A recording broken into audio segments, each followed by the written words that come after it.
Sheriff. Seems you have not shaved this morning.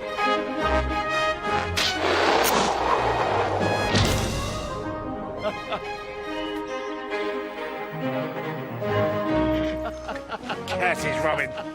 Once again, you've made a fool of me and my wicked schemes. In the lawless world of the Middle Ages, a poor man's only hope of justice lay with those bold men living lives of freedom in the forest, the legendary outlaws of medieval England. Heroes who bestrode the greenwood, fearlessly, wearing only tights and little short tunics that hardly covered their bottoms. The medieval outlaw has come to represent freedom and justice for the common man. But were there really outlaws like Robin Hood in medieval England? And if not, why do we think there were? And another thing, was the law so out of reach for ordinary people? And did the forest really represent freedom? And of course, the key question, did outlaws never wear trousers? My investigation into medieval law and order starts on the trail of a real-life 14th century outlaw gang in the tranquil village of Tea in Rutland. Sweet, isn't it?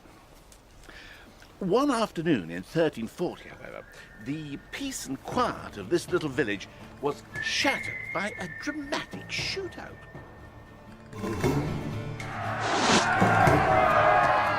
A group of armed men laid siege to this church.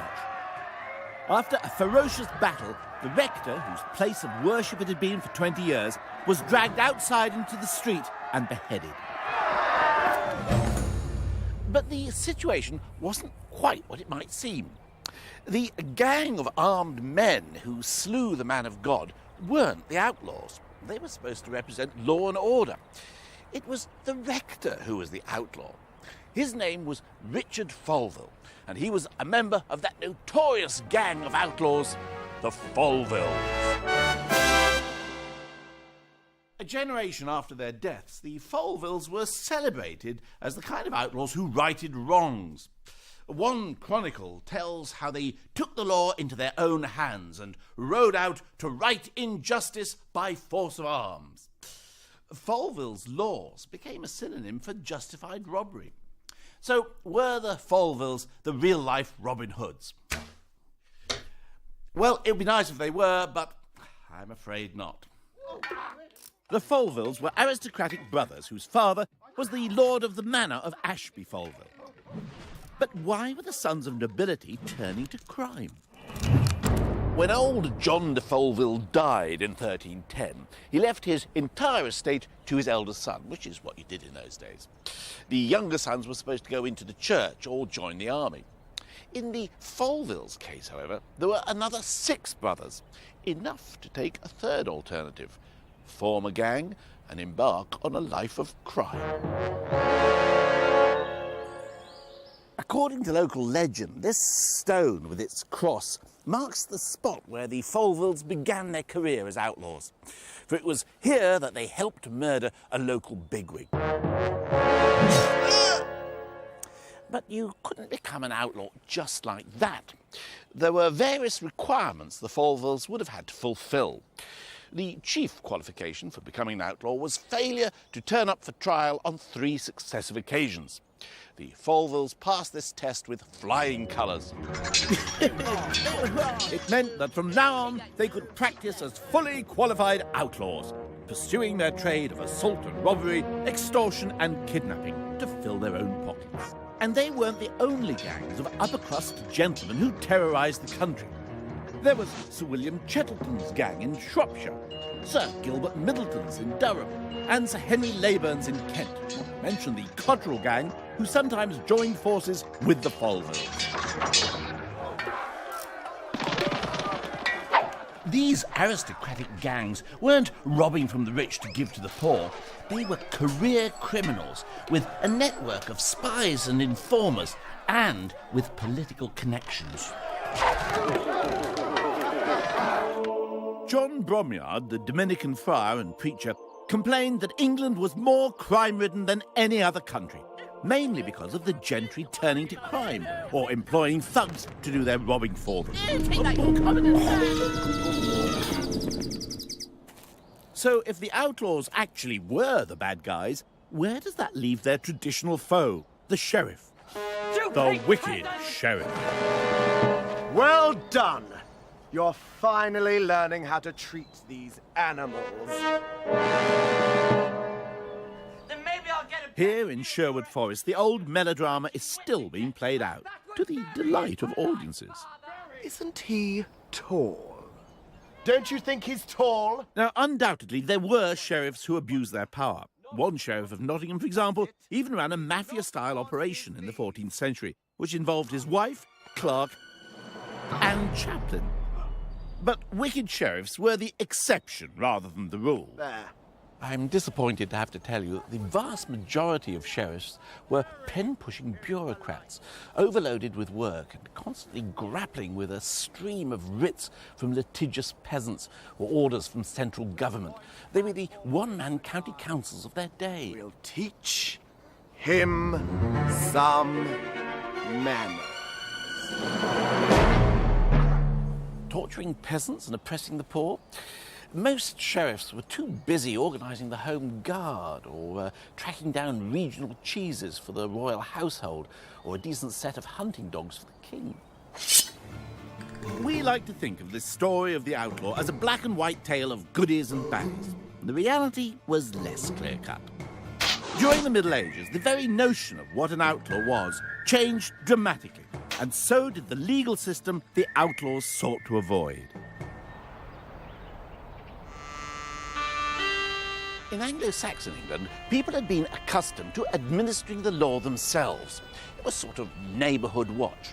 But with this big difference, you could make money out of it. You see, the Anglo-Saxons weren't particularly bothered about punishments. What interested them was victim compensation. And there was a strict tariff. If the nose be mutilated, 6 shillings. If an ear be struck off, 12 shillings. 50 shillings for an eye, 50 shillings for foot, and 10 shillings for the big toe. For each of the 4 front teeth, 6 shillings. For the tooth which stands next to them, 4 shillings. For that which stands next to that, 3 shillings. And then afterwards, for each a shilling. Being punched in the face could mean a windfall. This has to be my lucky day. Back then, to be declared an outlaw was a fearful thing indeed. People then lived in small, self-regulating communities, and to be excluded was like being sent into exile. Worse, an outlaw was a wolf's head, someone who could be killed on sight. They were forced to live a life on the run, outside normal society. But in 1066, England became an occupied nation. A legal system that depended on the cooperation of the conquered with their conquerors was simply not going to work. So the Normans introduced certain legal refinements, such as collective punishment and trial by battle. Now, a trial by battle may conjure up images of noble duels fought at dawn between expert swordsmen, but the reality was often a lot more mundane, if not downright comical. Take, for example, the case of Thomas Whitehorn and James Fisher. Well, they certainly met at dawn, but the weapons the authorities provided them with were not swords. Each was given a ram's horn. Well, they did their best to kill each other with these, but after a few blows, the ram's horns broke, and the pair were reduced to trying to bite each other to death. Here's a contemporary account of what went on. Whitehorn got Fisher on the ground and then bit him by the member, causing him to cry out. But Fisher bounced back, got his teeth round Whitehorn's nose and poked his thumb into his eye. Well, Whitehorn cried for mercy, confessed all, and was duly hanged. Fisher, for reasons best known to himself, left town and became a hermit. If that was Norman justice, the Normans could keep it. And that's what many Anglo-Saxons seem to think.